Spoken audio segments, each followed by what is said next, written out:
Est-ce que le marché n'est pas trop cher en ce moment? C'est une question qu'on peut se poser quand on voit que depuis 9 mois, le S&P 500 a pris plus 58% et qu'il est tout simplement en train de battre des nouveaux plus hauts. Forcément, quand on a un marché qui monte comme ça, qui grimpe, on se dit j'ai peut-être raté le train et c'est peut-être pas le bon moment d'investir. Je devrais peut-être attendre un petit peu qu'il y ait un crash. C'est exactement l'avis que partageait Julien de la chaîne Oseille TV dans sa dernière vidéo. Je vous mets tout de suite l'extrait. Donc c'est pour ça qu'actuellement, je ne serais pas investi sur les S&P 500, bien que sur le long terme, ça peut être très intéressant puisque ça génère à peu près du 10% annuellement. Donc ça peut être un investissement très très bien. C'est juste que là, à court terme, je préfère avoir mon argent en fait sur le côté, en attente, sur du Interactive Broker, sur des comptes à terme, sur des obligations et attendre en fait qu'il y ait un petit crash, on va dire, ou un micro-crash d'une dizaine de pourcents, quinzaine de pourcents pour commencer à rentrer en DCA. Alors, est-ce que Julien a raison? Est-ce qu'on devrait du coup attendre un mini crash pour commencer à se positionner sur le S&P 500? Ou est-ce qu'au contraire, il faut quand même continuer son DCA même si le marché est en train de battre des plus hauts? Alors, je pense qu'un premier élément qui peut être intéressant à regarder, c'est à quel point on est cher en ce moment. Vous savez, quand vous regardez juste le graphique de l'évolution d'un cours comme le S&P 500 sur Gold Finance, vous n'avez pas forcément d'indication, vous avez uniquement l'évolution du prix. Mais à nouveau, ce qui va driver la performance d'un indice ou d'une action, ce sont ses bénéfices, les bénéfices que ces entreprises qui sont dans le S&P 500 vont être capables de générer. Donc moi, une chose que j'aime bien faire, c'est me placer sur Fast Graph et comparer la courbe noire du prix à la courbe orange des bénéfices. Ici, vous voyez que la courbe orange est placée à un PER de 15, mais on voit que historiquement, sur les 20 dernières années, les profits du S&P 500 se sont échangés à un multiple de 19. Donc vous voyez, je peux placer la courbe bleue qui est donc ce PER moyen des entreprises et je peux donc, grâce à ce PER-là, voir si je suis actuellement un petit peu en dessous ou au contraire au-dessus. Donc, est-ce que je paye cher finalement les bénéfices que font les entreprises? Et on voit qu'en ce moment, en effet, on est un petit peu cher puisqu'on est à un multiple de 24, alors qu'à nouveau, historiquement, on a un multiple de 19. Si on retourne un peu en arrière, on voit qu'on a eu toute une période après la crise de 2008 où on était vraiment en dessous de ce multiple, donc de 19. On était plutôt autour de 15 de PER. On a commencé à avoir une période en 2017 où on est passé au-dessus. Crise du Covid, on est passé en dessous. On est remonté très fort en 2021 avec la reprise du coup juste après le Corona. Et de nouveau, une énorme chute en 2022. Et là, de nouveau, on repart sur un rebond. Donc, si on suit un petit peu la logique de ce qui s'est passé sur les dernières années, c'est vrai que, comme l'a souligné Julien, on peut peut-être se dire il va peut-être y avoir un crash puisque on en a eu un en 2020 quand le marché était un petit peu monté à un multiple de 22. On a de nouveau eu un quand on était à un multiple de 24, donc en 2021. Et là, aujourd'hui, on est de nouveau à un multiple de 24. Donc, si ça se trouve, on va de nouveau avoir un crash qui pourrait être dû à plein de raisons. Là, en l'occurrence, la raison en 2022, c'était évidemment la hausse de l'inflation. Mais il faut faire vraiment attention parce que le multiple, il est basé évidemment sur les bénéfices. Et après ce moins 2% un peu décevant en 2023, vous voyez que les analystes prévoient quand même une croissance assez importante sur les 3 prochaines années, plus 20% en 2024, plus 14% en 2025 et plus 12% en 2026. Donc il faut faire attention parce que cette courbe bleue, elle va monter rapidement et donc aujourd'hui on est au-dessus, mais si tout d'un coup elle monte très fortement, on peut assez rapidement se retrouver en dessous. Donc oui, en ce moment le marché il est plus cher, mais on constate également que la croissance future est plus élevée. Et donc, il y a peut-être un rapport entre se dire, tiens, je vais payer un peu plus cher les bénéfices, c'est ce que se disent les investisseurs aujourd'hui, mais je sais que derrière, je devrais avoir un peu plus de croissance que historiquement ce qui a été dans le S&P 500, notamment car la composition de cet indice a pas mal évolué dans le temps. Cela va dépendre des années, mais généralement, c'est un petit groupe d'actions qui va être responsable de la grande partie de la performance d'un indice comme le S&P 500. Et vous le voyez ici, ce sont souvent les 10 plus grandes positions qui vont avoir le plus gros impact. On le voit en 2023, on a 65% de la performance du S&P 500 qui est provenu de ces 10 plus grandes entreprises. Aujourd'hui, si vous achetez un S&P 500, vous allez être exposé à 35% sur seulement ces 10 entreprises-là. On peut même considérer 9 puisque vous voyez qu'on a 2 fois Google. Donc, qu'est-ce que c'est ces 10 entreprises? C'est Microsoft, c'est Apple, c'est Nvidia, c'est Amazon. Donc, on retrouve un peu la Big Tech et on a également Berkshire Hathaway, Eli Lilly et Broadcom. Et à mon avis, les investisseurs sont plutôt enthousiastes par rapport à ces entreprises-là parce que malgré leur importante taille, vous voyez que ici, je suis donc sur le screener Trident et je trie par capitalisation boursière. On voit qu'Apple est repassé devant Microsoft récemment. Et on voit que Nvidia est devenu énorme à 3 trillions. Donc, c'est une entreprise qui a connu une énorme croissance ces derniers temps. Et si on regarde ici la croissance future estimée de ces entreprises qui ont tendance à driver le marché, eh bien, d'après les analystes, elle est encore élevée. On a 10% pour Apple, 16% pour Microsoft, 52% pour Nvidia, 18% pour Google, 37% pour Amazon. Il faut commencer à descendre un peu plus bas pour avoir des estimations négatives comme sur Berkshire Hathaway. Donc, si on récapitule, on a un S&P 500 qui est plus cher que d'habitude, mais à l'intérieur, on a des entreprises qui semblent plus qualitatives et qui devraient avoir une meilleure croissance que historiquement. Donc, on peut se poser la question, du coup, est-ce que concrètement, je peux obtenir un bon rendement si j'achète le S&P 500 aujourd'hui? C'est ce qu'on va voir dans cette deuxième partie. On va aller faire les calculs. Alors, il existe évidemment plein de méthodes pour estimer le rendement futur d'une action ou d'un indice, des méthodes qui sont parfois très compliquées avec beaucoup de données à rentrer. Ici, on va vraiment partir sur quelque chose de simple. Vous voyez qu'il nous faut simplement deux éléments. La croissance attendue donc de l'action ou dans ce cas-là de l'indice du S&P 500 et le multiple juste qu'on va attacher à l'action. Donc, en termes de croissance pour le S&P 500, on l'a vu historiquement, on a des croissances qui sont situées entre 6 et 7% par an. On voit d'ailleurs qu'on a un petit peu ralenti sur les 5 dernières années, mais sur le futur, on en a parlé, les analystes sont plutôt optimistes et pensent que le S&P 500, les entreprises du S&P 500 devraient grandir entre 10 et 12% par an, donc à nouveau ce qui est supérieur à la moyenne historique. Donc historiquement, on a 7%, les analystes pensent 11%. On va partir sur un entre-deux assez prudent de 9%. Et en termes de multiples, vous voyez que cette croissance de 9% et ce que pensent les analystes à 11% justifie à peu près un multiple de 20.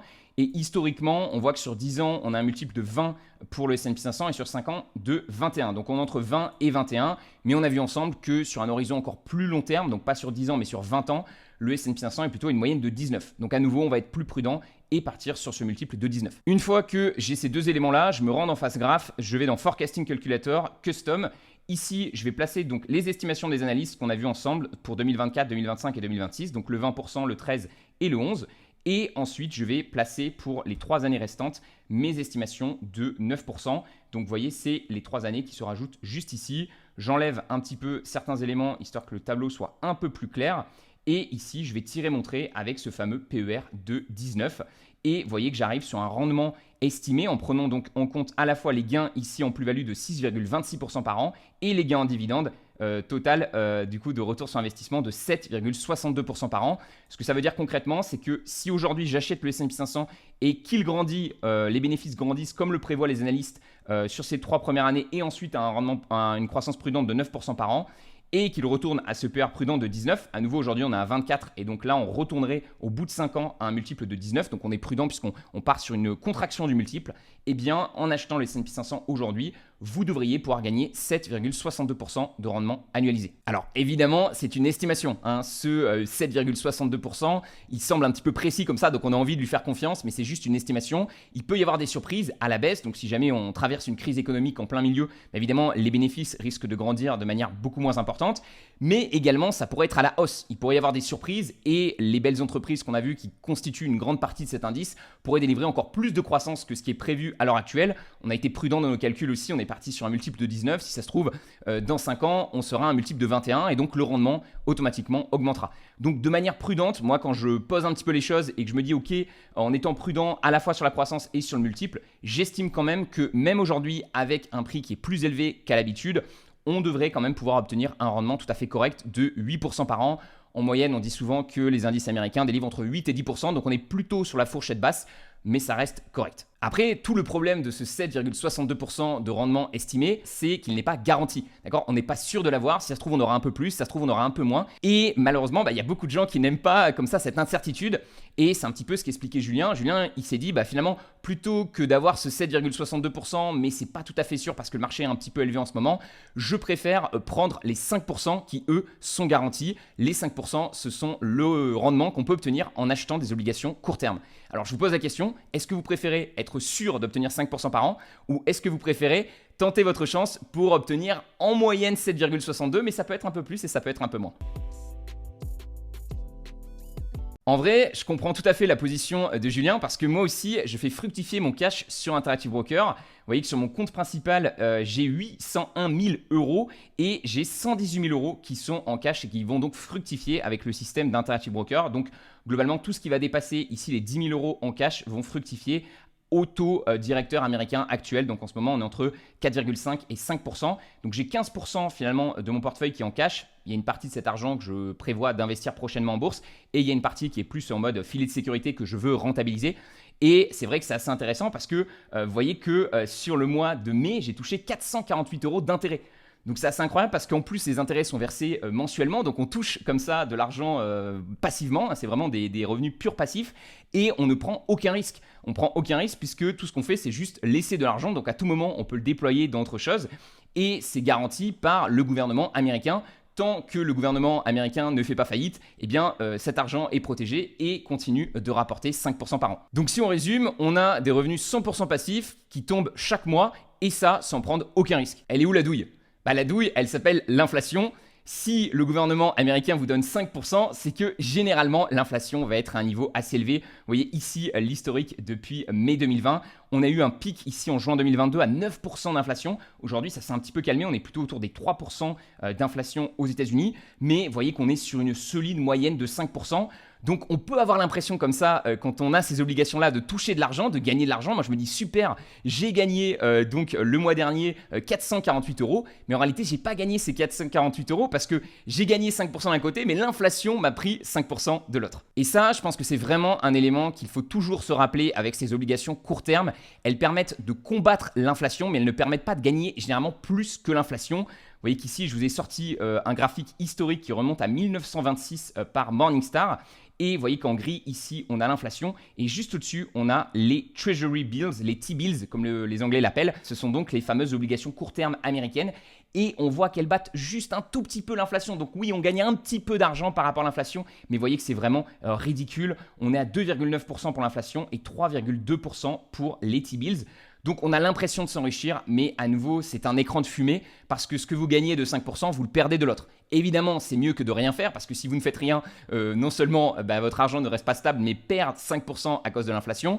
Mais là, en fait, vous annulez, vous gagnez 5% d'un côté à nouveau et vous en perdez 5% de l'autre. Sur le tableau, vous voyez que c'est un petit peu mieux quand on prend des obligations long terme. On passe de 3,2% de rendement brut à 5,2% de rendement brut. Mais là où l'argent va vraiment se gagner, vous me voyez venir, c'est évidemment sur les actions. On a ici 10% pour les actions de grandes entreprises et ici les actions de petites entreprises qui ont moyenne mieux performé historiquement à 12%. Donc on retrouve le 8, 10 ou 10, 12% par an de rendement pour les actions. Peu importe, entre 8 et 12%, en tout cas, on est vraiment au-dessus de tout ce qu'on peut avoir avec les obligations, aussi bien long terme que court terme. Et ce graphique-là, je pense qu'il faut toujours s'en souvenir et ne pas croire que ça y est, on est sur des obligations et on va pouvoir obtenir un meilleur rendement que les actions. Historiquement, ça n'a pas du tout été le cas. Et si un graphique avec 100 ans de performance historique ne vous convainc pas, eh bien, on a celui-ci qui démarre encore après. Donc ici, on était à un départ en 1926. Ici, on est en 1802. C'est le fameux livre de Jeremy Siegel où justement il fait toute une thèse pour expliquer que les actions sont vraiment la meilleure protection pour l'inflation. Ici, vous voyez, on est sur des rendements qui sont donc nets d'inflation. On est environ à 7% pour les actions depuis 1802 de rendement net d'inflation. Et on voit que les obligations sont en dessous, les bills sont en dessous et l'or qui est souvent utilisé, qui est souvent promu, est encore plus en dessous. Elle protège très peu, elle permet juste de combattre l'inflation, d'avoir un petit peu plus que l'inflation. Mais à nouveau, vous le voyez, c'est vraiment sur les actions qu'on va pouvoir gagner le plus. Et donc je pense que sur le court terme ou pour de l'argent qu'on n'a pas prévu d'investir, les obligations peuvent avoir un certain intérêt. Mais évidemment, plus vous allez allonger comme ça votre période d'investissement et plus ça va être une erreur finalement d'avoir un capital important placé en obligations, que ce soit court terme ou long terme. En conclusion, les amis, vous l'avez compris, même si on a actuellement un S&P 500 qui est un PER plus élevé que d'habitude, qui est en train de battre des plus hauts, je continue de penser qu'il vaut mieux investir dans un S&P 500 plutôt que les solutions de cash court terme, même si actuellement cash court terme fait un petit peu envie, puisqu'on peut toucher, comme je vous l'ai montré, entre 3 et 5% de revenus passifs qui tombent tous les mois sur votre compte. Moi, je l'ai fait avec Interactive Broker. Trade Republic propose aussi une solution en euros. Donc attention avec ça, parce que même si c'est un petit peu sexy, même si on voit des revenus qui tombent, la majorité, selon moi, de votre patrimoine devrait quand même être placé en action, devrait rester en action, parce qu'on l'a vu historiquement, ça reste l'actif qui performe le mieux. Là, Julien n'a pas forcément précisé dans sa vidéo quel est le pourcentage qu'il garde en cash par rapport au pourcentage qu'il met en action. Mais pour moi, c'est une des principales erreurs que je vois beaucoup chez les investisseurs débutants, c'est d'avoir une poche de cash trop importante. Ça, c'est vraiment le côté français. On a vraiment très peur de la volatilité des actions. On a très peur de l'incertitude. Et donc, on va mettre une grande grande partie de son patrimoine en cash et on va dire oui, j'ai des actions, mais en fait, quand on regarde dans l'ensemble du patrimoine, les actions ne vont représenter que 5 à 10%. Et malheureusement, c'est pas avec une allocation aussi faible que les actions pourront vous délivrer les superbes résultats que vous attendez. Personnellement, moi, je suis à 80% investi sur les actions. Je vais vous montrer ça. Non, je vous dis même une bêtise. Vous voyez, je suis à 73% en actions et 27% en cash. Donc, j'ai quand même pas mal encore de cash. 964 000 euros de patrimoine total et 259 000 euros en cash. Donc, j'ai encore un petit peu, c'est un peu particulier parce que j'ai une entreprise à gérer. J'ai des impôts qui vont pas tarder à tomber. Donc, forcément, il faut que je garde un peu plus de cash que la moyenne des gens. Mais dans tous les cas, ce qui est sûr, c'est que j'essaye toujours de faire en sorte que la majorité de mon capital soit toujours investi en actions. C'est OK de garder un petit peu de cash en se disant bon, peut-être qu'il y aura un peu plus d'opportunités plus tard. C'est OK d'en garder aussi pour la sécurité, pour pouvoir payer évidemment d'autres choses qui pourraient tomber et qui pourraient tomber au mauvais moment. Donc évidemment, on ne veut pas vendre ces actions-là. Mais juste quand vous analysez votre patrimoine, assurez-vous quand même d'avoir la poche la plus importante sur l'actif qui est le plus performant historiquement, les actions. Un élément aussi qui me semble important de rappeler, c'est que le marché bat sans arrêt des plus hauts puisque les entreprises gagnent de plus en plus d'argent avec le temps.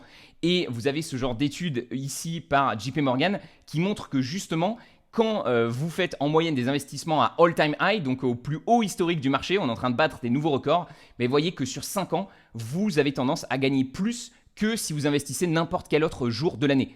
Donc ça paraît complètement contre-intuitif, notamment si vous venez des domaines très cycliques comme la crypto, comme les cartes Pokémon, etc. Vous savez, ça fait des bons et puis ensuite ça fait des énormes chutes. Et là, en effet, sur ce genre de produits financiers, il faut vraiment bien timer le moment où on achète. Mais sur les actions, vu que de manière générale, 80% du temps, le marché monte, et bien même quand il baisse, des fois, il ne redescend pas au prix auquel il était lors de la dernière crise. Donc finalement, sur le S&P 500, sur un actif qui a tendance à s'apprécier comme ça de manière assez linéaire dans le temps, c'est souvent une erreur de chercher à vouloir le timer, de chercher à rentrer au bon moment, d'attendre un crash, parce que finalement, même en achetant au plus haut, vous pouvez obtenir des performances qui sont tout à fait remarquables. Ce qu'on fait dans la méthode Trident, c'est que chaque semaine, on va mettre à jour cette page achat sur laquelle, vous voyez, vous allez avoir des estimations de rendement sur toutes les actions qu'on propose et également l'estimation de rendement qu'on a vu ensemble du S&P 500 qui est autour des 8% par an. Donc on est un petit peu en dessous, 7,63, donc on arrondit ici au supérieur. Et on voit ici le rendement du cash qui est à 5% par an. Donc pour moi, il y a peu de probabilité, je suis prêt à faire le pari avec vous, qu'un achat du S&P 500 aujourd'hui, il vous rapportera plus dans 5 ans que si vous avez laissé votre argent à 5% par an sur ce cash. Surtout que ce 5% par an, il ne faut pas oublier qu'aujourd'hui, l'État américain rémunère à 5%. Mais si demain, tout d'un coup, l'inflation baisse, que va faire les banques centrales? Les banques centrales vont baisser le taux directeur, ce qui va du coup baisser le rendement de ce cash. Donc à nouveau, si on se projette sur 5 ans, il est probable qu'on ne continue pas d'être payé à 5% par an. Donc évidemment, c'est à surveiller. Peut-être qu'on sera payé plus si l'inflation monte. Mais voilà, vous l'avez compris, aujourd'hui avec les données qu'on a, je pense que le S&P 500, l'indice du S&P 500 devrait délivrer plus que le rendement du cash. Maintenant, moi vous me connaissez, j'aime bien les sélectionner des actions à l'intérieur même d'un indice et ce que je trouve intéressant justement avec le stock picking, c'est un avantage dont on ne parle pas assez. Alors certes, il y a un peu plus de travail, il y a un peu plus de recherche, mais ce qui est intéressant, c'est qu'on peut trouver des actions qui vont finalement avoir des meilleures caractéristiques que l'indice. Donc l'indice de manière générale peut être surévalué, mais à l'intérieur de l'indice, on peut avoir des poches de valeur, des actions qui vont être à des prix plus intéressants que la moyenne.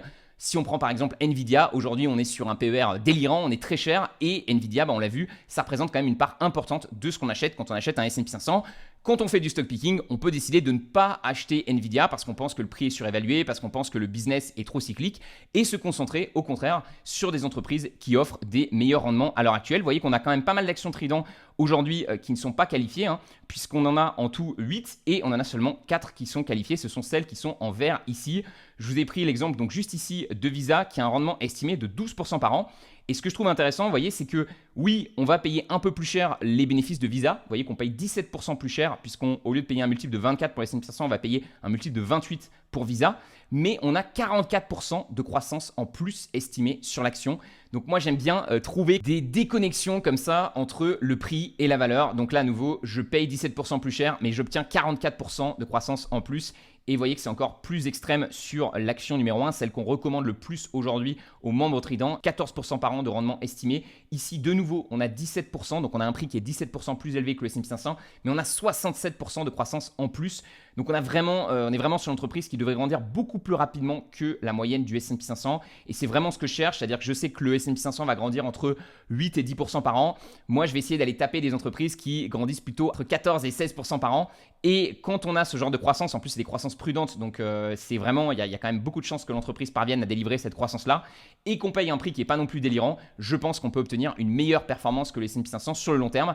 Du moins, c'est la stratégie que j'emploie à l'heure actuelle. Évidemment, c'est pas dit que ça marche à tous les coups. Vous voyez que ça a bien fonctionné pour nous en 2023 et qu'en 2024, on se fait un petit peu rattraper par le S&P 500. Comme d'habitude, je vous partage en toute transparence la performance que je fais face au S&P 500, que ça soit bien ou moins bien. Ici, vous voyez qu'en ce moment, le marché est en train de nous rattraper, notamment parce qu'il y a certaines actions qui grimpent très très fort, qu'on n'a pas forcément dans le portefeuille, parce qu'on est positionné uniquement sur les actions à dividendes. Donc, on rate un petit peu l'énorme croissance qu'a en ce moment Amazon, Netflix et surtout Nvidia. Maintenant, je pense que c'est des actions qui peuvent connaître des chutes plus importantes parce qu'elles peuvent avoir des bénéfices un peu plus cycliques, en particulier Nvidia. Et on voit quand même qu'on conserve notre avance. Aujourd'hui, on a 56,19% de performance pour le portefeuille Trident depuis le lancement contre 50% pour le S&P 500. Donc, on a 6% de performance en plus sur un patrimoine assez important. Ça fait quand même une différence assez intéressante. Et évidemment, on n'est encore qu'au début. Ce qui va m'intéresser, c'est de voir ce qui va se passer justement quand le marché va ralentir. Je pense qu'on est positionné sur des entreprises qui sont très solides et qui devraient moins connaître une baisse importante que d'autres entreprises qui peuvent être contenues dans le S&P 500, notamment dans le top 10, qui peuvent avoir des croissances très fortes, mais des baisses aussi qui sont très importantes, comme on l'a vu finalement en 2022. Voilà les amis, c'est tout pour aujourd'hui. J'espère que cette nouvelle vidéo vous a plu. N'hésitez pas à me donner votre avis en commentaire. Est-ce que vous aussi, vous pensez que le S&P 500 devrait pouvoir délivrer 8% par an de rendement prudent sur les 5 prochaines années?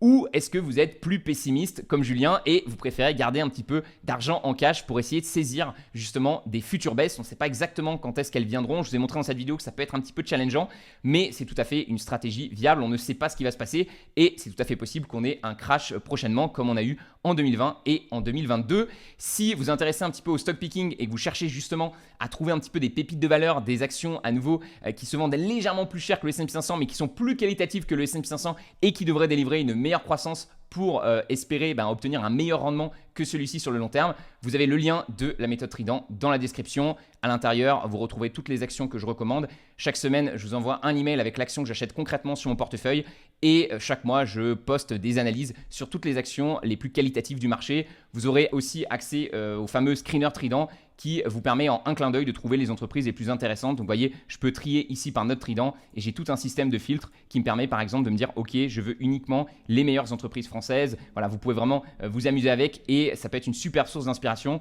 en plus de toutes les actions que je vous recommande directement à l'intérieur du programme. J'arrête ma pub, c'était Romain, je vous donne rendez-vous dans la prochaine vidéo. Ciao!